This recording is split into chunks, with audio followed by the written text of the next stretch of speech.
part. Get up and sing. Come on, sing. Get up and sing. Sing unto the Lord a new song. Get up and sing. You can sing the song all day long. Get up and sing. Come on, y'all. I feel mighty good, y'all. Get up and sing. Here's another part. Get up and shout to the Lord. Get up and shout. Oh, that's it, y'all. Come on and shout. Get up and shout. Shout to the Lord. Yeah. Get up and shout. Get up and shout. Get up and shout. Sing it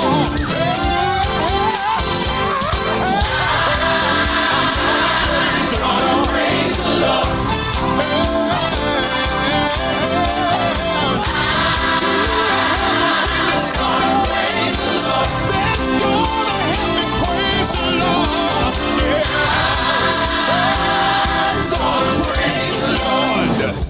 I'm going to praise the Lord. Get up and shout, get up and dance, get up and sing.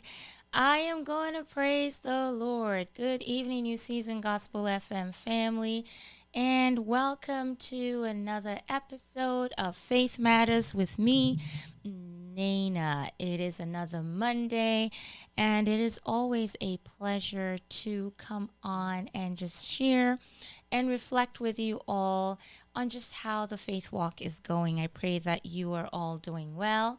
I pray that your week has been off to an awesome start. It's always a pleasure to just come on and share and reflect on just how God is just being good and kind and awesome in all that he does in our lives. Good evening, family. Good evening, family who have tuned in on 89.1 FM. Thank you all so much for joining in tonight. To family who is streaming on newseasonfm.com, I appreciate all of you. And of course, to our Facebook and YouTube family in the room, thank you all so much for coming on this evening. Good evening, Reverend Crescent. Sister Joy, good evening. Good evening, Sister Anne-Marie. How are you? I hope that you're all doing well. Good evening, Sister Grace. Thank you for coming on. Faith Matters is a platform where we reflect, talk about our daily Christian walk. How is the journey going for you? How we're being Christ's hands and feet, shining his light brightly for others to see. And so I talk about things that are going on in my life, how I respond to them from a faith perspective, sometimes not so much from a faith perspective, but that is the joy of it, the joy of this whole journey. It is not a walk in the park, how a lot of people would like to believe, because some people, when you say, oh, you are, when you tell them you're a Christian, they're like, oh, yeah, you don't have any struggles. It's just, it's all fine and dandy and everything is smooth sailing. It's not, at least not for me. So I don't know how it is going for you, but it is not a walk in the park. But God's grace is sufficient, and I'm so thankful for his grace. It's because of his grace, it's because of his mercy that I am able to continue on this journey, to keep going, and I'm so grateful to God for just his mercies. Good evening, Akil. Thank you for coming on. Good evening, Sister Diane. Thank you for joining in tonight. Of course, we're still in the fresh new year. I'm not going to start counting already, but obviously we know it's the 16th day, not counting how many days we have left in the year already, because we're still like up there. And so it is the 16th day, and jumping into it right before I jump into my holidays, I just want to take the time to say thank you to all those out there who've supported us tirelessly, financially, and just constantly coming on. We just really appreciate all of you just sticking with us and standing by us. Thank you so much for supporting the different programs that come on, and of course for your financial support. We really do appreciate it. I know I speak for the entire team. We will not be able to do this without your support, and so we're so grateful for you. We're praying for God's continued blessings upon you and your families, and to continue to provide for you so that you can continue to be a blessing to the radio station. There's different ways to do so if you haven't supported. If this is the first time that you're coming on and you're wondering how to go about it, the different ways are through Zelle. For Zelle, it's 954-536-1821. Again, that's 954-536-1821. You can also go straight to website newseasonfm.com. You click on the give/donate button, and it will take you to the page where you're able to give. You can also go through Cash App. You give through Cash App. For Cash App, it's the $ New Season WC. Again, that's the New Season W. The New Season WC. That's for Cash App. If any of those don't work for you, you can also write us a check. We do accept checks. Mail the check out to 4660 North University Drive, Lauderhill, Florida 33351. Again, that's 4660 North University Drive, Lauderhill, Florida 33351. So those are the different ways that you can give. Again, if you're out there, if you haven't supported, this is the first time you're hearing about us, you're joining, thank you for joining, and you're thinking of how to support us, those are the ways that you can financially support. If you've been listening and you've been blessed by the station, but you've been on the fence about it, let today be the day that you make that decision to support this radio station. Please, we do need the support. There's a lot that goes on behind the scenes in the day-to-day running of the station. So again, thank you to those who have tirelessly supported financially. We really do appreciate you. And if you know in your heart of hearts that you cannot financially support, please continue to support us with your prayers. We need the prayers most of all. So we really do call for the support by prayers, through your prayers for this radio station. So again, thank you so much for all that you've been doing, for standing by New Season Gospel FM. So again, if you're just joining in, this is Faith Matters with me, Mnena. Welcome into the room tonight, just as we reflect, or I do most of the talking, reflect on our daily Christian walk. This will be the right time to take the time to share, to invite someone to come on. Hopefully, they'll be able to get a few nuggets to run with tonight. Jumping into my holidays, of course, it's MLK Day, Martin Luther King Jr. Day. Today, it is a holiday for us here where we celebrate the life of Dr. King. It is also Religious Freedom Day. It's also Do Nothing Day, being that today is a holiday. I'm not sure if that's like a coincidence, but today's actually Do Nothing Day as well. It's also Elementary School Teacher Day. Elementary School Teacher Day. A shout out to all our elementary school teachers out there. We appreciate you. Thank you so much for all that you do. It's Hot and Spicy Food Day. Hot and spicy food. If you love hot and spicy, I do. Today is a day where you enjoy tons of hot and spicy food. It's National Day of Service. National Day of Service. It's Psychiatric Technician Day as well.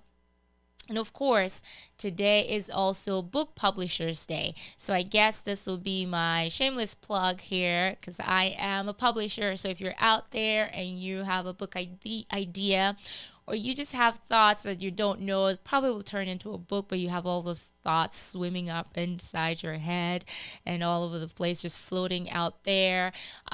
Please reach out to me and let's talk about that and seeing how we can bring those thoughts, or make those thoughts that you have all in there, into a reality, into book form. So it is Book Publishers Day today, so celebrating book publishers today. So that was just my little shameless plug, I would say, for as a book publisher. Good evening, mommy. Thank you for staying up and joining me tonight. Tomorrow, Tuesday, is Ben Franklin Day. It's Cable Cart Day. It's Customer Service Day. I think that every single day should be Customer Service Day. It's important to treat people right, especially if you're in business. It's extremely important for you to treat your customers right. So there's different ways and there's different tactics of just dealing with customers, even the difficult ones. So, Customer Service Day. It's Kid Inventors Day as well. Printing Ink Day. Wednesday is Maintenance Day. It's Museum Selfie Day. So, you go to the museum and you take a selfie. Not sure about that, but it's Museum Selfie Day. It's Thesaurus Day. I love Thesaurus. I remember as a child, I used to actually read the dictionary. I know that's kind of a weird thing to do, but I used to read the dictionary and then I got a thesaurus. Like I would walk around with my thesaurus everywhere I went to. I had it. It's Peking Duck Day. Peking Duck Day. It's Winnie the Pooh Day as well. I tell you, people, there's a holiday for every single day. So it is Winnie the Pooh Day. I don't want to say I used to love Winnie. I think I still do. Don't have time to watch it, but I love Winnie the Pooh. Just this bear that just really doesn't care too much, doesn't stress out a lot. But I do love Winnie the Pooh. It's Winnie the Pooh Day on Wednesday. Thursday is Get to Know Your Customers Day. I think this is also super important. We need to know our customers, whatever line of business you're in.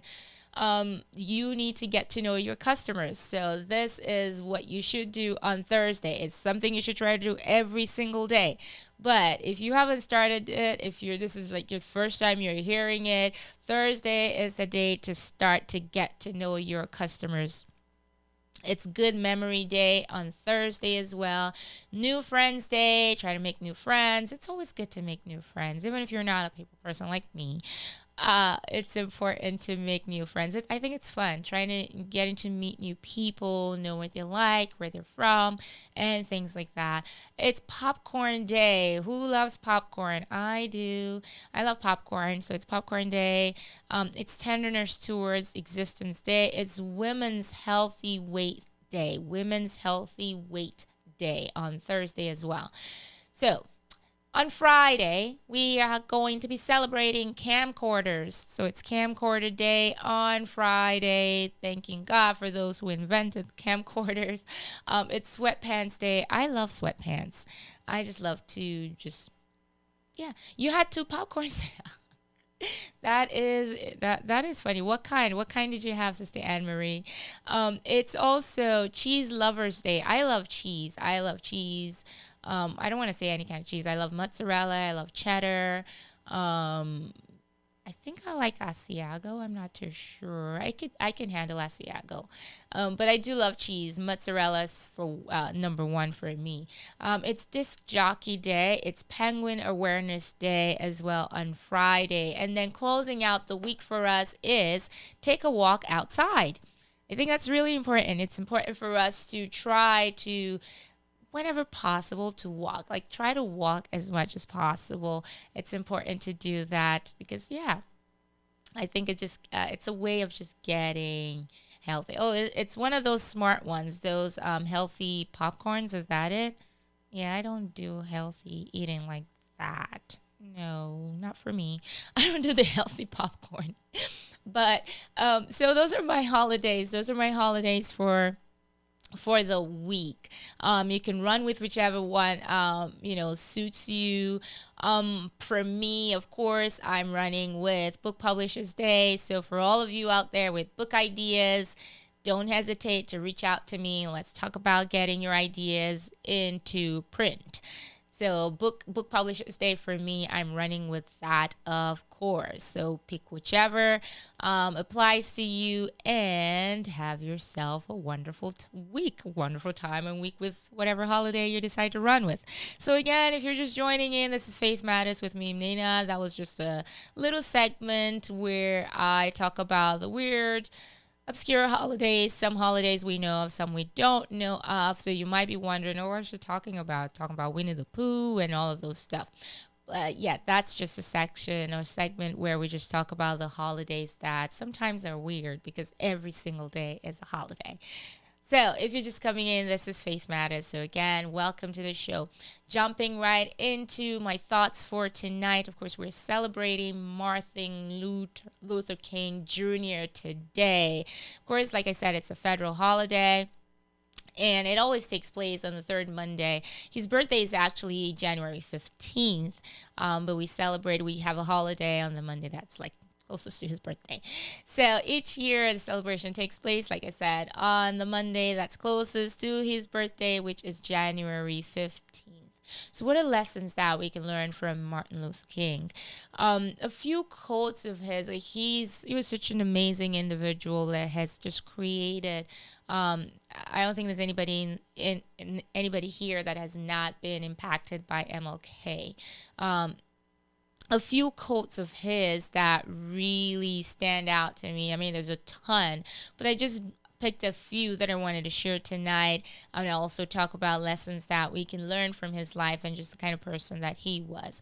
So one of the quotes that I'm going to share tonight is, "The ultimate measure of a man is not where he stands in moments of comfort and convenience, but where he stands at times of challenge and controversy. The ultimate measure of a man is not where he stands in moments of comfort and convenience, but where he stands at times of challenge and controversy." So this is a powerful quote, and you guys always know, like whenever I read anything or see anything, I try to apply it in my life. I try to look at it from just different lenses and how I can put that into through faith eyes, I would say. And so for me, this speaks to me in so many ways. Like I can be comfortable in my home. I can sit in my own little comfort zone, in my own little world, and not be bothered by what's going on around me. You can't really measure the kind of person I am, or I can't say I am this kind of person if I'm not able to stand up when it's an inconvenience to me, if I'm not able to stand up in times that are challenging. So for instance, I'm here, I'd say I'm a person of faith and I believe this and I stand for this. But I'm saying that I'm saying that in my own little comfort zone, right? So, but when something really comes up, when I should stand strong or stand firm, and show myself or declare my identity proudly in that moment, if I shrink in that moment, then I'm not going to be measured like that. That's not my ultimate measure in that moment, because I'm not able to stand tall in the face of that controversy, in the face of that challenge, because of fear of what others might say about me, or what people might think, or whatever pushback I might get. So the ultimate measure of a man is not where he stands in moments of comfort and convenience, but where he stands at times of challenge and controversy. Another quote of his is, "The time is always right to do what is right." The time is always right to do what is right. Because many times we're waiting, like, oh, I'll do it. It's not time yet. I'll do it tomorrow. This isn't the right time. We're waiting for the right time to do what is right. No, the time is always right to do what is right. It's not tomorrow. It's not 5 minutes from now. It's not next week. It's not next year. It's not next month. It is now. The time is always right to do what is right. If you find yourself in a situation where you're questioning when to do the right thing, that would be the right time to do the right thing. So the time is always right to do what is right. Another quote of his is, "Keep feeling the need for being important. Keep feeling the need for being important. Keep feeling the need for being first.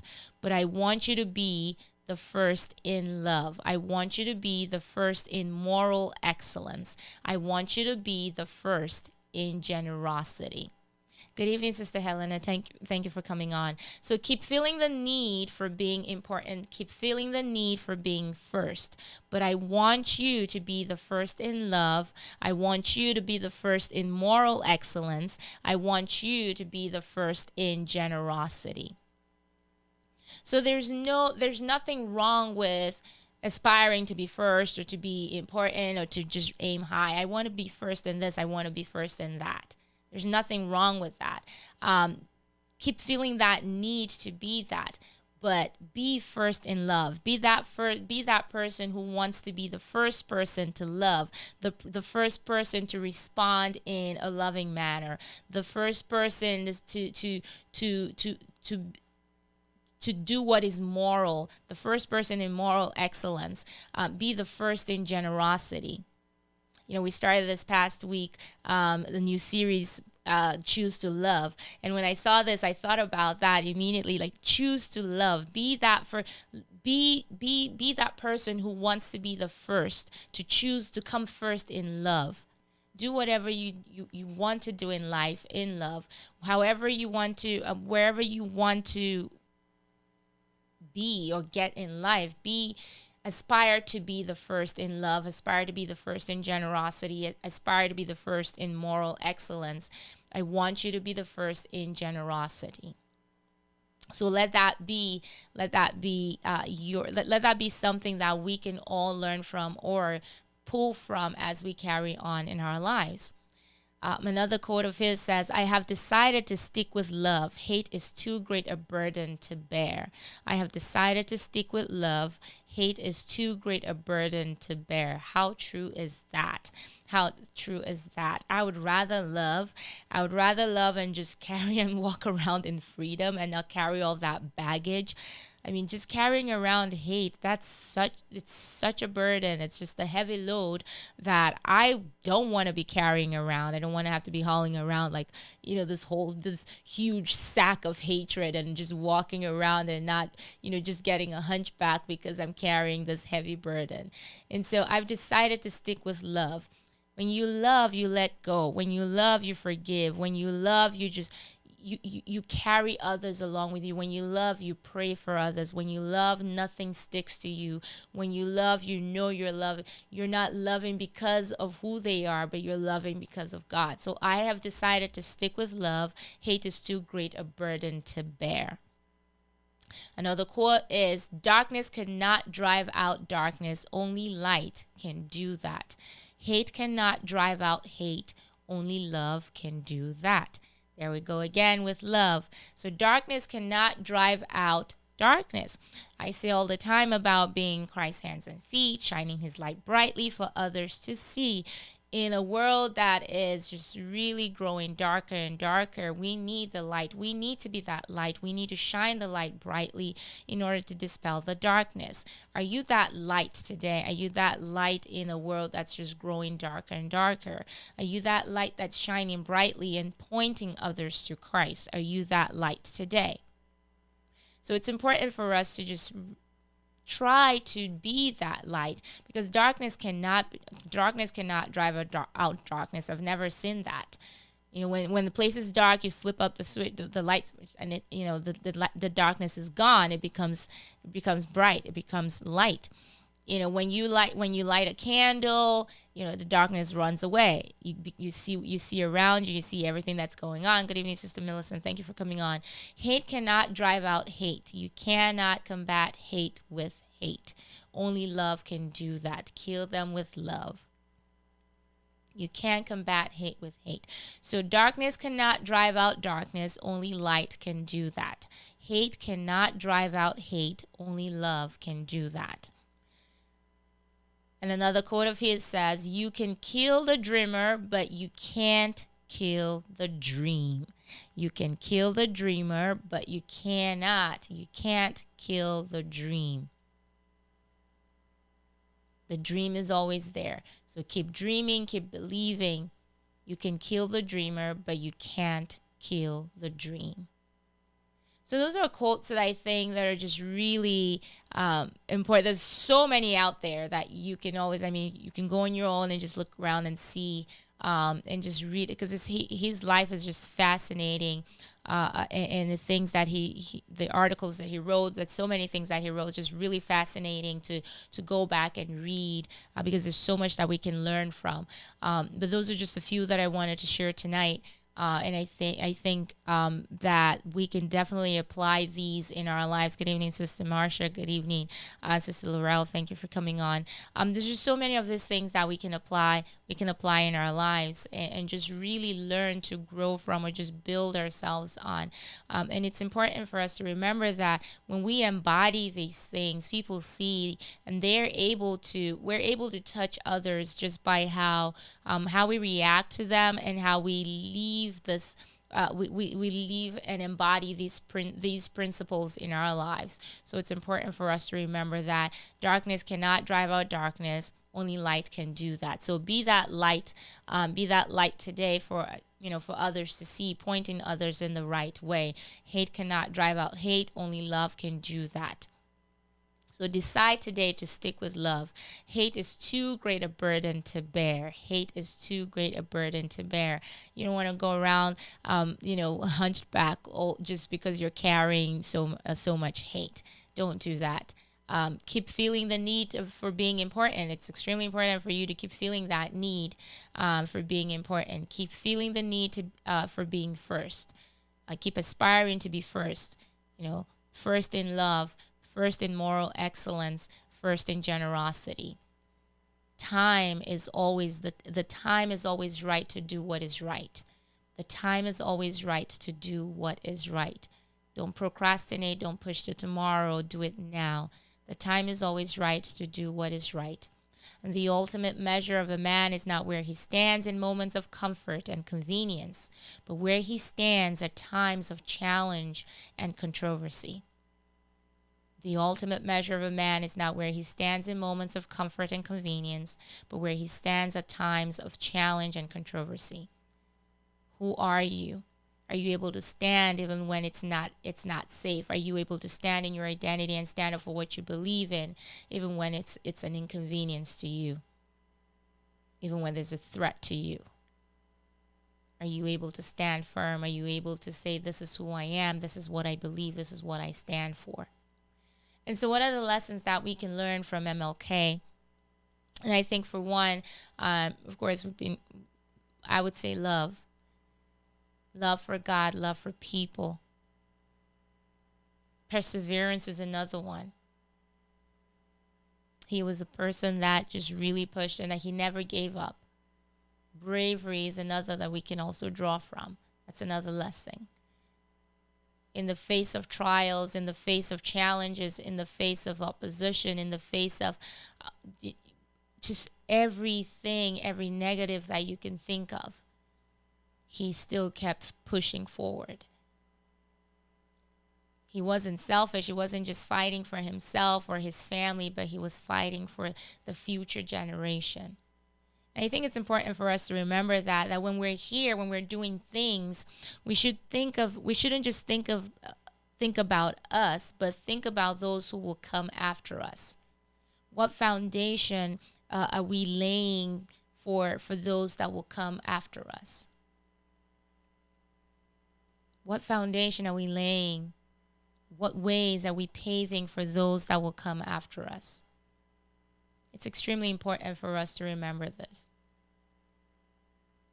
So I just wanted to throw that out there, just a little reflection and some thoughts for us to ponder on as we celebrate Martin Luther King today.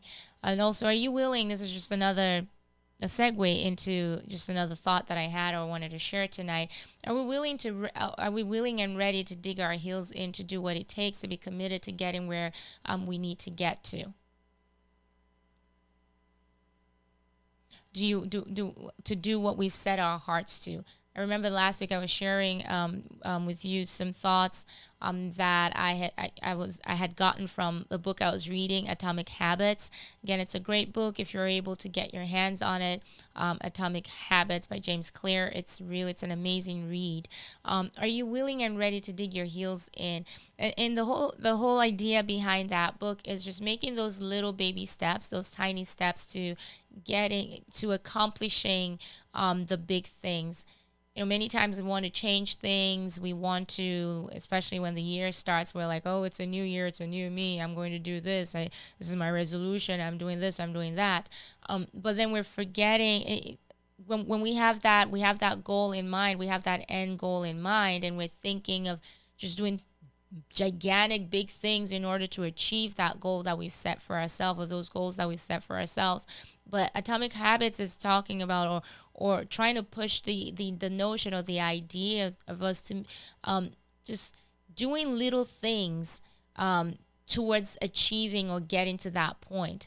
Remember, I always talk about when we set those goals for ourselves, when we're trying to get to those goals, or when we're taking stock of where we're at, to always remember to see the steps, to glory in those steps that we take towards achieving those goals, because many of us have conditioned our minds to just really see the victory when that big thing materializes. So we're so focused on seeing that big thing, that gigantic goal that we've set for ourselves, to come to pass before we can say, oh yes, we've achieved this, or we've achieved that. But Atomic Habits is telling us that we have to take those little steps in order to get where we need to get to. And it's really interesting and fascinating reading the book to see how many times we fail, especially for those who make those resolutions, how we fail a lot of times, to reach those goals or to follow with those resolutions that we've made, because we're looking at it, or we're taking steps that are not helpful in attaining those goals. Good evening, Brother Philip. To attaining those goals, and because of that, we tend to fall by the wayside. We tend to get frustrated and tired after just a short while of trying to stick to our resolutions. So he's positing that we take those baby steps. So it's the little things that we do towards achieving those goals that we've set for ourselves. And he talks about the behavioral change. So there's different laws of behavior change, and it's fascinating. I think I was sharing last week too that it's by no means a religious book, but in my case, every time, whatever literature I'm reading, I always try to look at it from a faith. I try to look at it through faith lenses. I'm actually currently reading another one called Dangerous Reading, I believe, and it's by I'll look at the name in a second and give that to you. Dangerous Reading, and I'm reading it from a faith perspective, through faith lenses. And he talks about the laws of behavior change, and one of the laws are to make your goals obvious. Like what you're trying to achieve, you have to make it obvious. That's basically just literally writing it down. It might be like you having a vision board, or saying it to someone, your desired result. You talk about it to yourself. Say it to yourself. This is what I want to be. You tell somebody, this is my end goal. Make a plan. Talk about it to yourself. Make it plain. See it. Look at it. So when every day you wake up, you're thinking, okay, this is what I want. This is where I see myself. And I was reminded about scriptures. Of course, I always read with faith, through faith lenses. And I was reminded in Habakkuk 2:2, where it says, "Then the Lord answered me and said, write the vision and make it plain on tablets, then that he may run who reads it." So write the vision and make it plain. So to me, it's like, if you have this end goal, this is what you want to achieve. This is what you can't have it in your head. You can't just keep it in your head. You have to, if you say it out and if you write it, if you're constantly seeing it, then you're able to follow through. Again, I said, this is not by no means a religious book, but you can apply, your faith to it, and just read it and pull out what you need from there and just apply it in your faith life as well. So that's the first law, to make it obvious. Can you make it obvious what you're looking to achieve? Can you make that obvious? Write it down. Look at it day in, every single day. It's right in front of your face and you're walking towards achieving it. Make it attractive. How can you make it attractive? Many times we're trying to say, okay, say for instance, you want to change your eating habits. You're trying to eat healthier than you usually would. A lot of times people would say healthy food doesn't look attractive. It's just like, oh, it's just leaves. It's just this. There's really nothing appetizing in it. But if you make it attractive, it draws you to it. When you make it attractive, you're more prone to really walk and work harder to getting there, to getting to that point, or sticking to the resolve that you've decided to go with. And so make it attractive. What is it that you're trying to do? Can you say to yourself, okay, I want to be a better writer? How can you make writing attractive? It could be that, the study or the place, your writing table, wherever corner that you are, just beautify that, make it inviting, make it a comfortable space where you go in and you want to write. You want your creative juices begin to just really stir up once you move in there. So whatever it is, if you want to be an avid reader, you want to be someone who just wants to read more, you create a reading nook. Just have like a comfortable space, or a space or corner where that's your space, that's your reading nook, and you can make it attractive and just put things there that would, when you get there, you just really want to read. You make it attractive. The third law is to make it easy. So making it easy, again, we always have it in our minds that in order to achieve something, we have to really, like, quote unquote, kill ourselves, or just beat ourselves up, or just really, really do this difficult task, jump through hoops, and all of those things in order to get to that point. Hard work is good, but you don't have to in that moment, because when you do that, you get burnt out. When you do that, especially when you're first trying to get to that point, you lose your way. You say, okay, this is it, I'm tired, I can't go on, I don't want to do this anymore, because of how how hard you're making it, how hard you're on yourself, you're being on yourself for getting to or achieving that goal that you set for yourself. So how do you make it easy? You make it easy by just taking baby steps in getting what you need to get, in becoming who you want to become. There's no success, there's no overnight success. It's from those baby steps that you get to your desired goal. So how do you make it easy? Again, let's take writing for example. So if you want to be a writer, you want to write a book, whatever it is you want to write. If you start off daily by saying, okay, I'm going to write a couple of lines a day. I'll just do two lines every single day, or I do half a page every single day. You set those little goals for yourselves where you're able to meet them. And then tomorrow, if you do that, if you keep doing that, you do the two lines. The next morning you wake up, you do two lines. The next morning, two lines. And just on your own, as you keep doing that, because you're repeating it, then you start to increase the time, you start to increase the number of lines, you start to increase the number of pages, because it's no longer a chore. You're starting to enjoy it. It's becoming a habit for you. And it's the same thing in anything, even in our spiritual life, in our spiritual walk. You have to take those baby steps. If you want to get closer with God, if you want to, if I want to wake up earlier and have this time with God, have my morning devotion, my meditation with the Lord, start off with saying, okay, I'll do just 2 minutes every single day.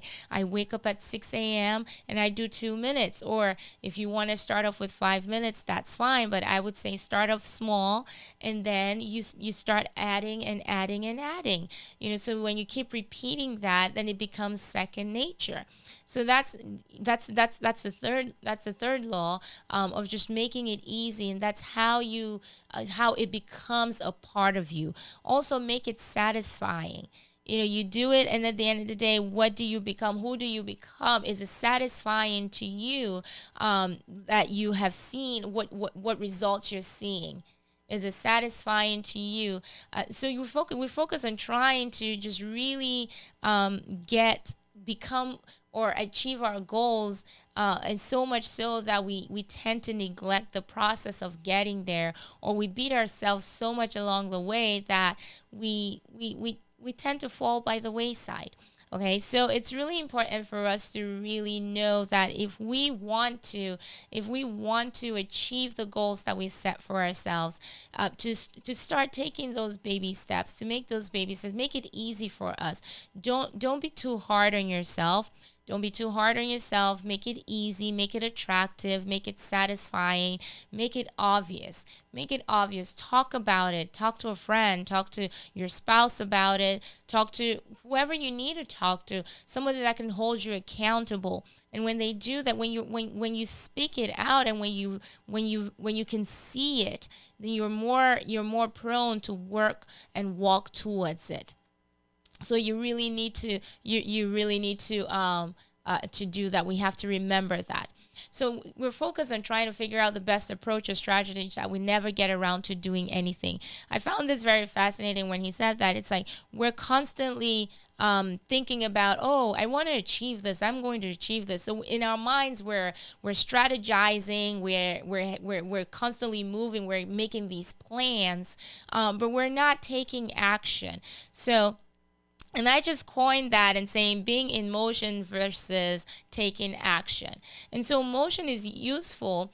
It's important for us to be in motion. It's like you're being in motion is like we have the idea, we're thinking about it, we're planning it, we're strategizing, we're doing all of that.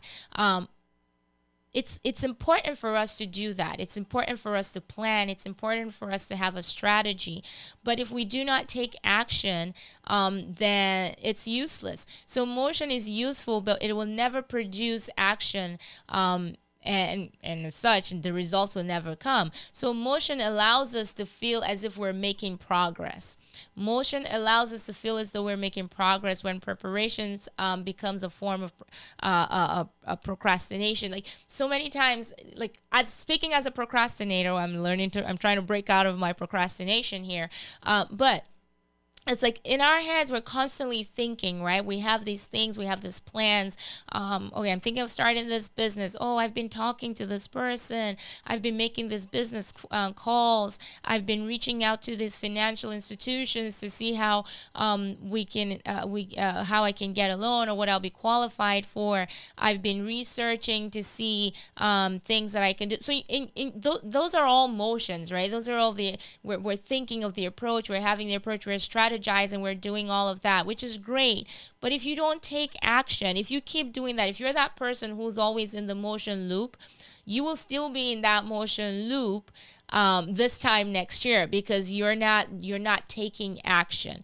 So, and this is when this whole preparation thing turns out to be a form of procrastination. And when you dig deep into that, you find out that many times we're scared. We're just scared to take that first step. We're just scared to take that leap of faith to say, okay, I'm going to do this, because we're like, oh, okay, I'm preparing, or I'm making this. I'm doing all of this research to find out if this happens, if this goes bad, or if this happens.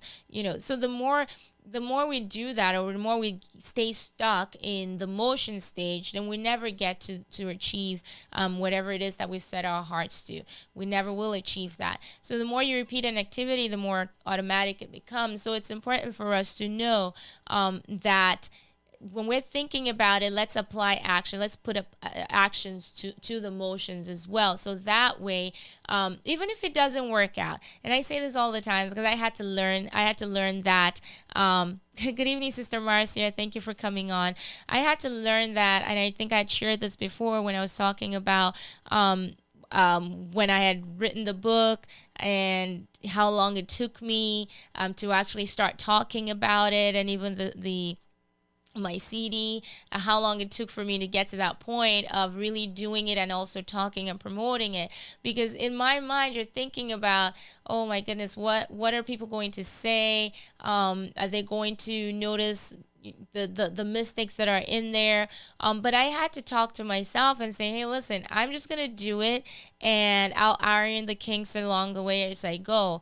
Because if you're waiting to get everything or have everything perfect, it's never gonna happen. It's never going to be perfect. The time to do it, the time to move is right now. It's now, or you have to move right now. Good evening, Happy. It's nice to have you on. Thank you for joining tonight. So today is the day to do it. And I talk about, there's a chapter in the book where I talk about just do it, because you're never going to have that right moment. You're never going to get that perfect time to do something. So we have to come to that place, to that decision of saying, I'm going to just go ahead and do it, and I'm not going to let fear hold me down. Because when you think about it, and when you start to peel and dig deep into the reasons why we procrastinate, or why we don't want to go ahead and do something, it all boils down to fear. Fear of the unknown, fear of what might happen. If I don't do this, this will happen. If I don't do this, this might happen. So, I mean, you're never going to know if you don't do it. So you might as well just do it, and then you just learn as you go along. You know, it can never, ever be perfect. So it's really important for us to remember that, in everything that we do. So don't procrastinate. Don't be a procrastinator. And it was so fascinating to read in the book too, about a tactic or a form of stopping procrastination, which is using the 2-minute rule. It's like just kind of like just doing things little at a time. You do things little at a time. You do it for 2 minutes. Again, that's like the third law, the I think is the second law that I was talking about, of just making it easy. Make it easy. So you have that 2-minute rule. You just set 2 minutes to do whatever it is you're doing, or whatever it is that you want to get better at, whatever it is that whatever goals you set for yourself. You say, okay, I'm going to just do 2 minutes of this. I will just say, you want to learn the guitar. Okay, you say, I'm going to spend 2 minutes practicing the guitar. Only 2 minutes.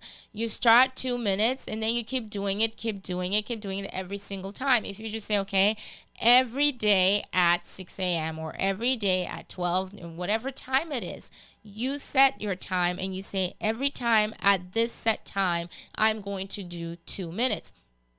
Don't go beyond 2 minutes. Just stick to your 2 minutes. So the more you do it, then it becomes, you realize, you don't even know when you've kind of like broken out of that habit of procrastination.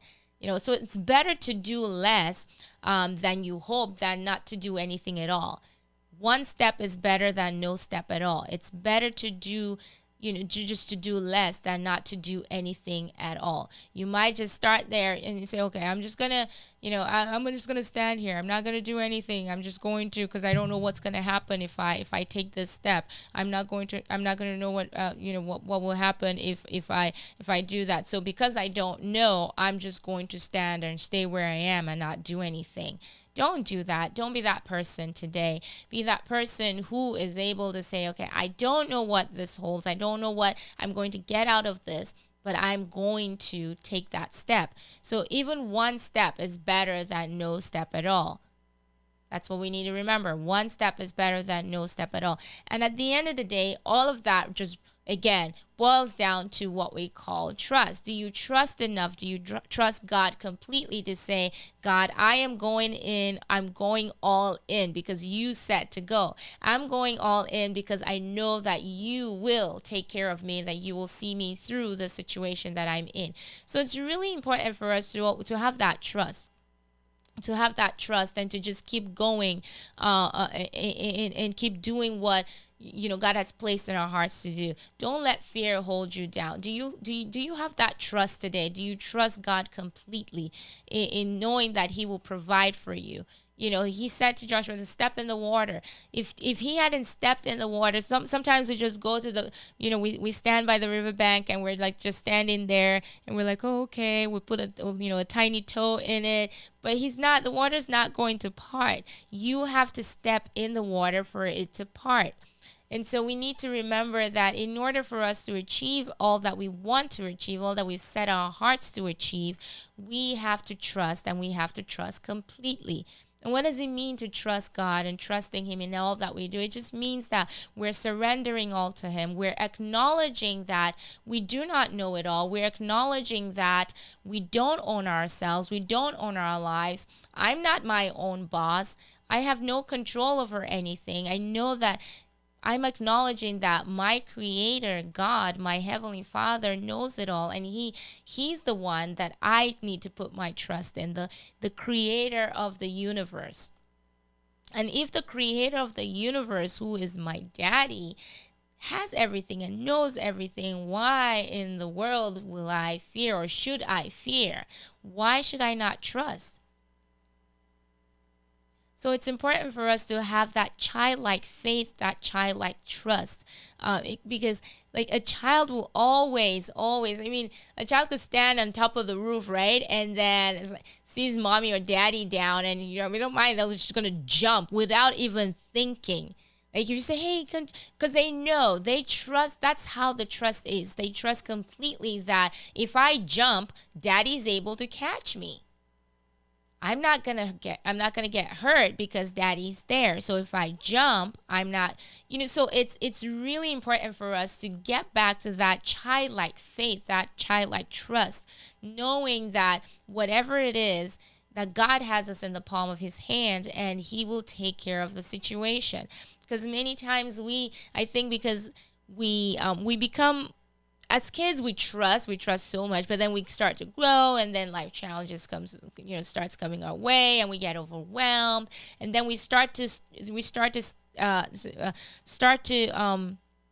see things or start thinking, letting our human nature or just our intellect just get the best of us, and we start to rationalize things, or we start thinking rationally instead of thinking spiritually, or just really being in tune with God and seeing things through faith eyes, and we start seeing things through human eyes, and we start thinking in that through those lenses, that we're like, okay, this is not possible, this is not humanly possible, so this is not going to happen, I can't see a way out of this, so why should I do this, or why I think this is the best way for me to do, this is the best place for me to stay, because I don't know, there's no guarantee if I go here, there's no guarantee, and that's the beauty of faith, and that's why we need to trust completely, because if you don't trust, then you're not going to get anything. You're not going to go anywhere.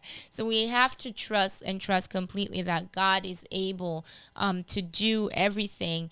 And if He's called you to it, I think I shared this over the weekend about just standing in faith and trusting that whatever you're going through, God will see you through. If He's put a dream in your heart, if He's put something in your heart and has said, this is what I've called you to, or this is what this is who you are, just run with it.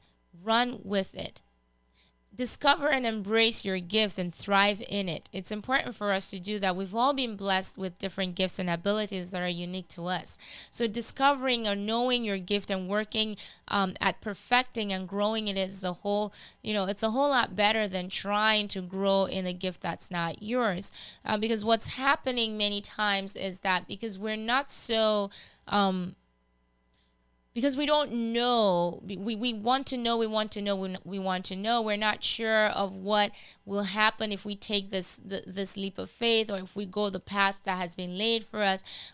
We don't know, then we start to go the other part, the other path that is not ours, or start to or try to start walking in, just a gift that's not ours, just walking in somebody else's gift because that's what's comfortable, or that's what we're used to, or that, that's our comfort zone. But when that shouldn't be where you are. So discovering and knowing your gift and working at perfecting and growing in it, it's just really a whole lot better. That's what we need to do. That's what we need to just focus on in all that we do. So I just wanted to encourage all of us tonight with those words, that it's important for us to know who we are. Whatever goals you set for yourself, or whatever the Lord has laid on your heart to do, you can say, okay, yes, this is it. It might be hard. It might not seem as if it's possible, humanly speaking, but there's nothing that's impossible with God.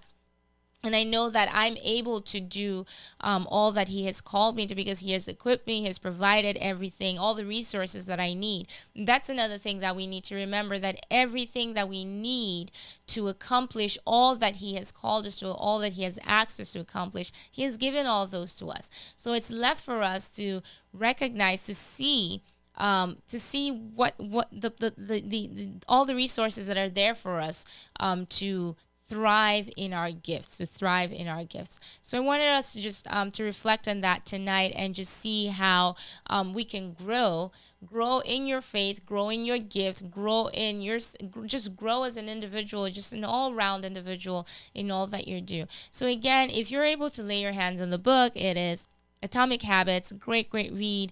I would recommend it. Definitely read that if you can. Read that if you can. I said earlier that I was also reading another one by Azar Nafisi, and it's called Read Dangerously. Read Dangerously. The Subversive Power of Literature in Troubled Times. Read Dangerously. I'll probably share a little bit on that next week when I come on the show again. Again, you guys know I love to read, and I think it's really important for us to, because there's just so much out there, there's so much literature out there, to just really get our minds, enlighten our minds, and just get our, just work our brain muscles a little bit. And it's also very therapeutic as well, if you're able to just get your hands on good literature that you can grow, and also just have conversations with others, because they're very good conversation starters. And so I'll be sharing quite a few of my reads throughout the year. But that was just Atomic Habits by James Clear. Like I said, if you're able to lay your hands on them, that's on a copy of the book, it'll be that's really great. And so run with that tonight. Hopefully you're able to get one or two things tonight that you can run with. Learn from Dr. Martin Luther King Jr., just his sacrifice, what he stood for, and what can we draw from him, his bravery, his perseverance, his love, his faith. Are you able to be that person who, when you leave here, when you're not here tomorrow, people can celebrate you, people can still look to you, you can still be a source of encouragement to others because of the way you lived your life and the legacy that you left behind. So what are you doing today, so that when you're not here tomorrow, you will be remembered for? That's something that's something that we need to think of every single day of our lives. Like, what are you going to leave behind for when you're not here? Others can say, she walked this path and this is what she did, or he walked this path and this is what he did, and this is the gift that he left us or she left us, and we are so happy. And you'll be remembered for years to come. So it's really important for us to work and walk towards that path of just leaving a legacy behind, a good legacy behind, that people can be proud of, that people can pull from and just get encouragement from, and be able to, for generations to come, still talk about you and still be inspired by what you've done. But above all, of course, knowing who you are and walking in your identity. Let's not forget that. That's all I'm about here. Just who are you? Know who you are, whose you are, and just be proud to stand and walk, stand tall, stand with your head held high, and walk in your identity. Teach your kids. We need to teach our younger kids, our generation, the younger ones coming after us, what it means to be Christian, what it means to be children of God. Because yes, we're in this world, but we're not of the world. So we have to live a life for them. We have to model for them good examples, and just teach them and walk with them, help them on this path that they're on, as we continue to journey ourselves, because it is not an easy road, like I said, but with the help of God, we are able to do it and to survive this journey. So on that note, I want to say thank you all so much for coming on and just spending the time with me this evening on Faith Matters. Again, hopefully you're able to take something and run with tonight. Don't forget to join us again tomorrow morning at 6:30 for morning devotion in His presence. And then, of course, the Pastor Steve show comes on at 8 a.m. So from 8 a.m. to 10 a.m. p.m. will be Pastor Steve's show. And of course, it's Turn Up Tuesday. So you're going to go and have an awesome day, of course, tomorrow. And then you circle around back and join us at 7:30 p.m. for Speak the Word with Reverend Crescent Hessen. So tomorrow, those are what the lineups for you. And of course, you're able to listen 24/7 at 89.1 FM and of course, newseasonfm.com. So again, for those who joined on later, maybe those who joined for the first time, please, please, please support the radio station. The different ways to do so are through Cash App. For Cash App, it's the $ New Season WC. Again, that's the $ New Season WC. You can also do so through Zelle. For Zelle, it's 954-536-1821. That's 954-536-1821. You can go straight to our website, newseasonfm.com, newseasonfm.com. Click on the give/donate button and it'll take you right to the page where you're able to give. It's easy. 1, 2, 3, cha, cha, cha. You can also write us a check. Yes, we accept checks. Make a check out to us. Mail it out to 4660 North University Drive, Lauderhill, Florida, 33351. Again, that's 4660 North University Drive, Lauderhill, Florida, 33351. Thank you all again so much for coming on. Thank you, family, who are tuning on 89.1 FM. Thank you for coming on tonight, too, family, streaming from newseasonfm.com. I appreciate all of you. And, of course, Facebook and YouTube family in the room. Thank you all so, so much for coming on tonight. I appreciate all of you. I pray that you all have a wonderful night, a wonderful rest of the week, and I will see you guys again, God's willing, next Monday. Thank you all again so much for coming. Taking us out tonight, of course, is Good, Good Father. We know we have a good, good Father. He never fails us. He's perfect in all of his ways. Good, good Father taking us out tonight. Have a good night, everyone. God bless you.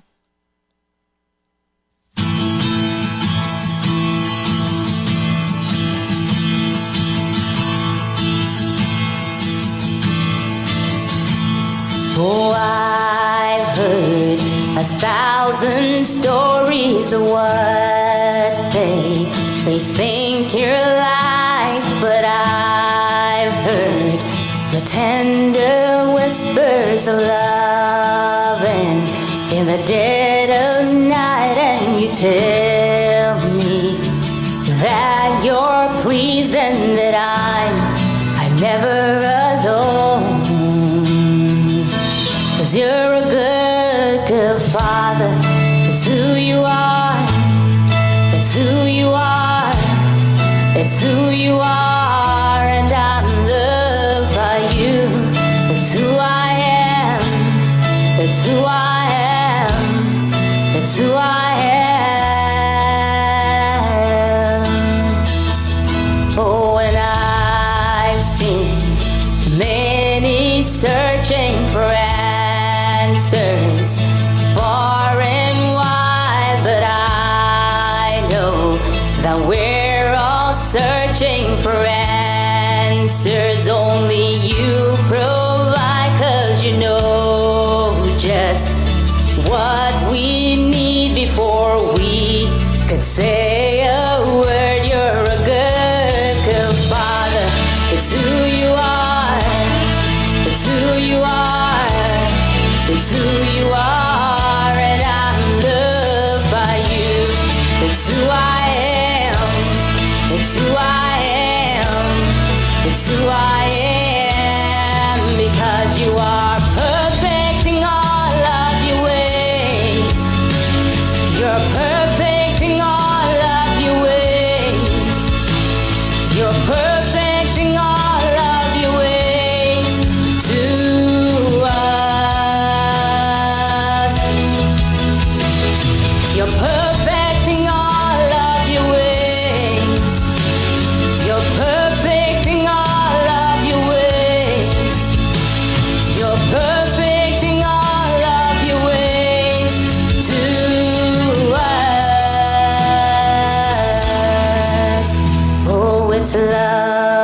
so undeniable. I can hardly speak. Peace so unexplainable. I can hardly think as you call me. Deeper still as you call me. Deeper still as you call me. Deeper still into love. Love, love, you're a good, good Father. It's who you are. It's who you are. It's who you are, and I'm loved by you. It's who I am. It's who I am. It's who I am. You're a good, good Father. It's who you are. It's who you are. It's who you are, and I'm loved by you. It's who I am. It's who I am.